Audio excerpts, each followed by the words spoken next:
நம்மளோட சேனல்ல வீடியோ போட்டோன்னு உங்களுக்கு நோட்டிஃபிகேஷன் உடனே நினைச்சீங்கன்னா ரைட் சைடில் இருக்கிற சப்ஸ்கிரைப் பட்டனை ப்ரெஸ் பண்ணிக்கங்க. அது கூட ஒரு பெல் சிம்பிள் இருக்கும், அதை கிளிக் பண்ணி ஆளில் போட்டுக்கங்க. சரி வாங்க சரி வீடியோக்குள்ளே போகலாம்.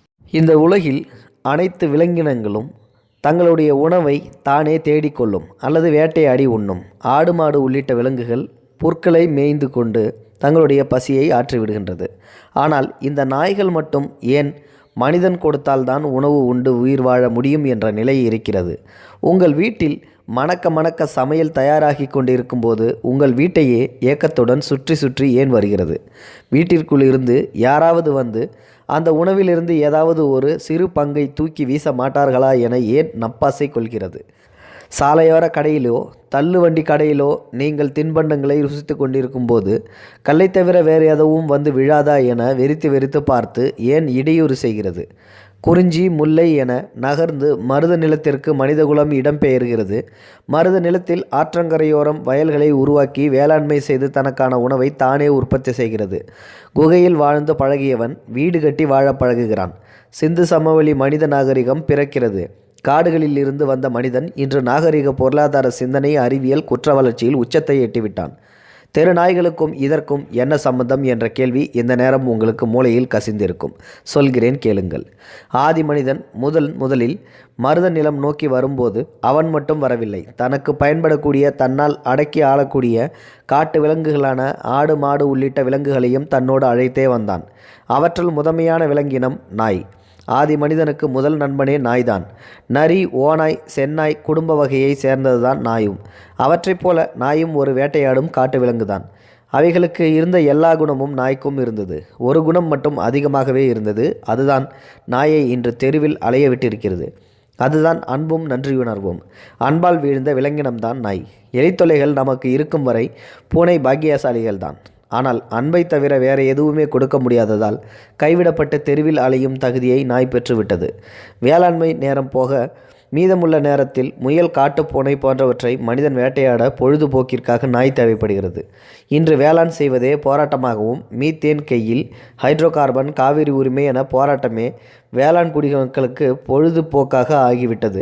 வீட்டை காவல் காக்கும் இடத்தை சிசிடிவிகள் நிரப்பியதால் வீட்டின் மதிப்பிற்கேற்ப சில வீடுகளில் நாய் வீட்டிற்கே உள்ளேயும் சில நாய் வீட்டிற்கு வெளியேயும் போனது. பல நாய்களுக்கு தெருவே வீடாகி போனது. மனிதன் சோசியல் அனிமல் என்றால் நாய் கிட்டத்தட்ட செமி சோசியல் அனிமல் ஆகிவிட்டது. உங்களோடு அதற்கு பேச மட்டும்தான் தெரியாது. உங்கள் மொழியை புரிந்து கொள்ளும், நீங்கள் பேசுவதை புரிந்து கொள்ளும். உங்கள் நண்பன் யார், பகைவன் யார் என தெரியும். உங்கள் வண்டியின் சத்தத்தை 2 கிலோமீட்டருக்கு முன்பே கணித்து வாலாட்ட தெரியும். உங்கள் குழந்தை அழுதால் ஓடி வந்து சன்னல் ஓரத்தில் அவ் அவ் அவ் என சினுங்க தெரியும். உங்கள் வீட்டு வாண்டுகள் அடித்தால் திருப்பி தாக்காமல் விளையாட்டு காட்ட தெரியும். உங்கள் வீட்டில் அக்காவோ தங்கச்சியோ அவள் வரைந்த கோலத்தை மிதித்து திட்டு வாங்கி இருக்கும். ஆனால் அவள் திருமணமாகி சென்று விட்டால் மூடையில் படுத்து கவலைப்படும். வெளியூருக்கு போய் வந்த நம் அப்பாவை பார்த்ததும் முன்னங்கால்களை தூக்கி மாரில் வைத்து தாடையை நக்கும். வாளை ஆட்டிக்கொண்டு மளிகை கடைக்கு அம்மாவோடு கூடவே போயிட்டு வரும். உங்களுக்கு யாரின் மூலமாவது தீங்கா ஒரு கை பார்த்துவிடும் அந்த நாய். இவை அனைத்தையும் செய்ய அடைக்கலமாக ஒரு வீடு எல்லா நாய்களுக்கும் கிடைப்பதில்லை. அப்போது வீடு இல்லாத நாய்களின் நிலை? வீடு கிடைத்தவை செல்லப்பிராணியாகி விடுகிறது. வீடு கிடைக்காதவை சமூகத்தால் தொல்லை என்று பார்க்கப்படுகிறது. பார்க்கும் இடமெல்லாம் கல்லடிப்படுகிறது. தெரு நாய்கள் அடி வாங்குவதற்காகவும் வண்டியில் அடிபட்டு சாகவும் படைக்கப்பட்டதாக பார்க்கப்படுகிறது. பெரிய நாய் தெருவில் அடிபட்டு சாக நாய்க்குட்டிகள் அதை தேடி அலைந்து கொண்டே இருக்கும். தெருவில் அலைந்து வியர்வையை விட இரத்தமே அதன் உடம்பில் மீது வழிகிறது. உணவுக்கு வழியின்றி பசியில் ஏங்கி ஏங்கி எச்சிலே அதற்கு இரத்தமாக உடம்பில் ஓடுகிறது. இது அத்தனையும் நடந்து கொண்டிருக்கும் அதே தெருவில் காட்டிலிருந்து அதை நம்பி வந்த மனிதகுலம் எந்த சம்பந்தமும் இல்லாமல் பரபரப்பாக போய்கொண்டிருக்கும்.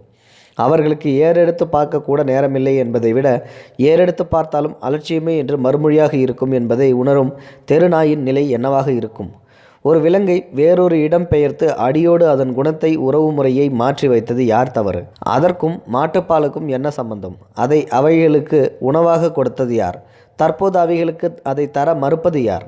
ஆனால் பாருங்க, நன்றி கெட்ட நாய் என்ற சொல்லலையே நாம் வைத்திருக்கிறோம் என ஒரு முரண்.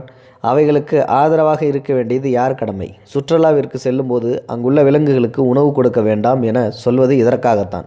தெரு நாய்களால் இன்று காட்டிற்கு சென்று வாழவும் முடியாது, நாட்டிற்குள் வாழ ஆதரவும் கிடையாது, தனக்கான உணவை அடைந்து கொள்ளவும் தெரியாது. அதனால் நீங்கள் சாப்பிடும்போதும் தெருவில் நின்று உங்கள் தட்டையே வெறித்து பார்க்க நாக்கை தொங்க போட்டுக்கொண்டு இருக்கின்றது. அதன் நாக்கில் இருந்து சொட்ட சொட்ட வழிவது எச்சில் அல்ல, கைவிடப்பட்ட ஓர் விலங்கின் கண்ணீர்.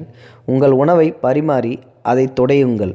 அனைத்து உயிரினங்களும் சேர்ந்ததுதான் இந்த பூமி என்பதை நினைவில் வைத்துக்கொண்டு நாய் உங்கள் வீட்டிற்கு வந்தால் உதாசீனப்படுத்தாமல் உங்களால் முடிந்தளவு ஒரு உணவுப் பொருளை அளித்து அதற்கு சந்தோஷப்படுத்தி அனுப்பி வையுங்கள்.